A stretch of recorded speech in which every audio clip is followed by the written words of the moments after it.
Welcome back in. Well, as you guys can see, we have some special guests joining us up here, and they traveled a long distance to be here. So it gives me great pleasure to introduce you guys to the Manteca football team, and representing the Buffaloes, we have head coach Mark Burnham right there.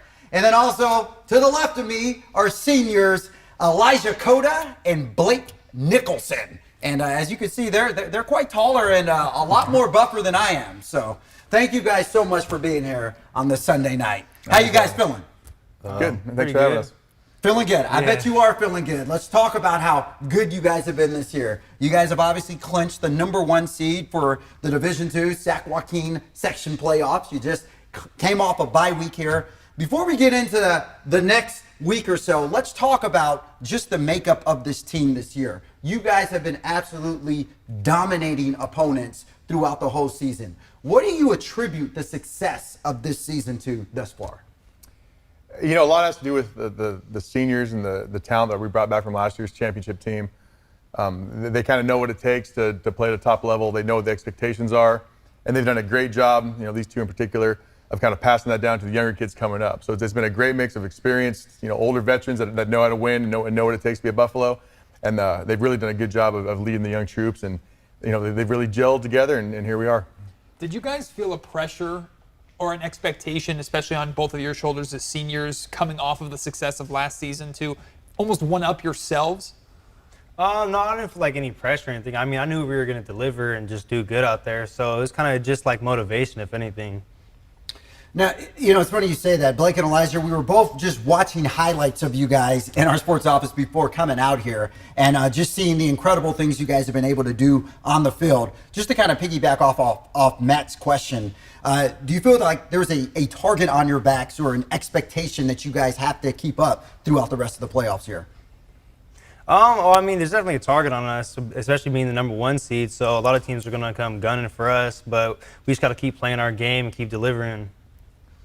Elijah, what about you? Yeah, I definitely feel like there was a target on our back. You know, we just came out there and we did what we had to do. You know, last year we were pretty good, so this year we came back better. So it's just like everyone wanted to play against us and beat us. Coach, even though you have so many returners and you're building off of last year, every team is unique, right? So what was specifically different about this group this year compared to last year? You know, we brought a lot of guys back, a lot of starters, but we also start 5 sophomores. So I think we kind of infused some of that new blood. Some of these younger guys, they bring a lot of energy. I think the biggest difference though between this year and last year is just the athleticism. Across the board, offensive, defensively, we're a much faster team this year. So I think that's attributed to what we've done so far, and hopefully it'll help us in the D2 playoffs. Elijah, when there's that many sophomores, 5 sophomores on your roster, as a senior, of course, you're expected to be a leader, you're expected to guide them a little bit, but is there also a little bit of, okay, I'm the big dog on campus here, I got to put you in your place a little bit and welcome you to the varsity side? Yeah, definitely. You know, I just made sure that they know, like, it's not easy. Like, you have to work out, you have to go to class, you have to do good in class.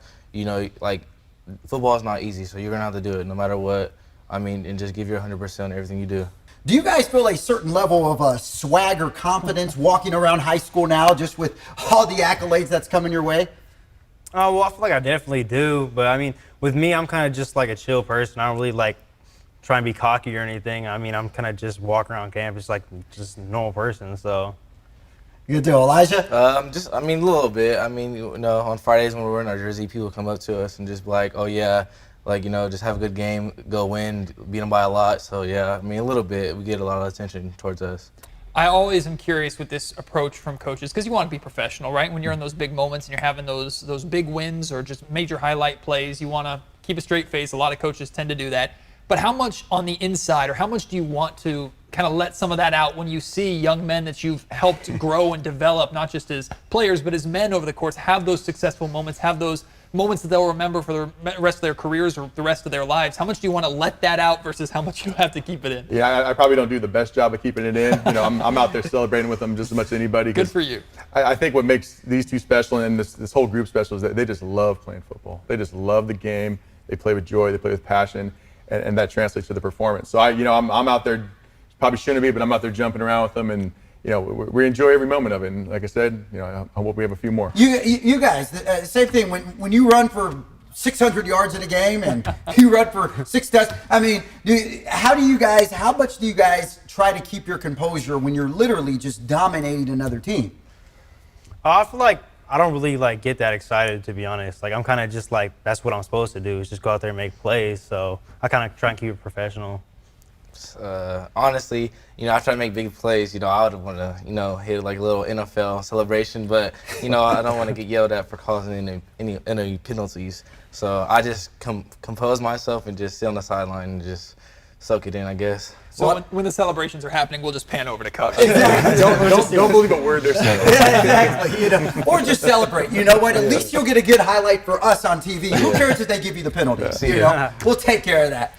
Well, anyway, if you guys want to see some celebrations and some touchdowns and see the Manteca Buffaloes in action this Friday, they will be hosting Vacaville in the quarterfinals of the Sac Joaquin section playoffs. Before we get out of here, I'm going to go around and I just want you guys to say one word to describe the Manteca Buffalo football program. We'll start with you, Elijah. Physical.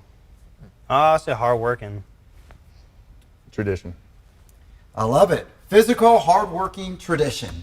3 great things. And if you want to see all 3 of those, check them out this Friday. Thank you guys so much for coming on the show. We really appreciate it. Safe travels back to the 209 for you guys. And continue doing well in school as well. Thank you.